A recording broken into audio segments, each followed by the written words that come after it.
Man ant fi hadhihi dunya, wewe ni nani katika hii dunia?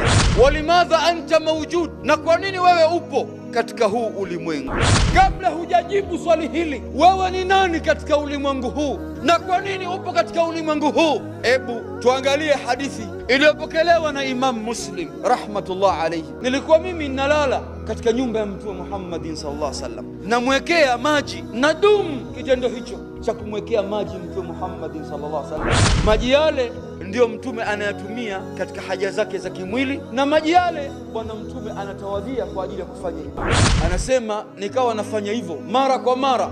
Ahyanan ahbabi fillah, kuna wakati Mtume anafunga mlango, anafungua, anamkuta Rabia yuko mlangoni, na mnafahamu jangwa, michanga, vumbi linapepea usiku, linamkuta kijana huyu yuko mlangoni kwa Mtume Muhammadin sallallahu alaihi wasallam. Mtume akamwambia, ya Rabia, ewe Rabia, salni, niombe chochote unachokitaka. Ebu simama hapo, chukua vijana wetu wa eji tulioona hawa wadogo zetu, watoto wetu hivi sasa, leta kumbukumbu yao. Wewe mzazi umeruzukiwa fedha za kutosha, kisha umwambie kijana wako baada ya kupasi form 4 au form 6 au university, kisha umwambie kijana, umenifurahisha, niombe unachotaka. Akiwa chini ya miaka 7, baba nataka baskeli, mwingine nataka toys zote kuchezea watoto, mwingine nataka kadha wa kadha wa kadha, mwingine nataka simu, nataka nini. Ndio fikra tulizokuwa nazo vijana wetu hawa tunaowalea.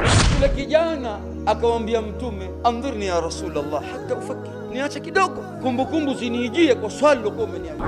Kijana atafakari, kisha anamgemkia Mtume Muhammadin sallallahu alaihi wasallam, anamwambia, as'aluka murafataka fil janna ya Rasulullah, na kuomba ewe Mtume wa Allah niwe mimi na wewe peponi. Murafaqatu fil janna, niwe mimi na wewe peponi, wewe Bennett, mimi na wewe.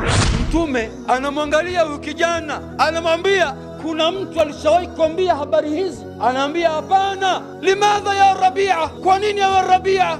Anaambia, ya Rasulullah, nadhartu ila dunya, nimeitazama dunia, wama alaiha, na yaliyokuwa ndani ya hii dunia, faraaituha munqati'a zaila, nimeiona dunia hii na vilivyomo vyote vinaondoka. Nikikuomba nguo itachakaa, nikikuomba vyakula vitakwisha, lakini nimekuomba niwe na wewe murafataka fil janna. Mtume anamwambia, awa ghairu dhalik, una jambo jingine? Anaambia, huwa dhaka ya Rasulullah, hilo sina jingine. Hao walijua wako hapa kwa sababu gani?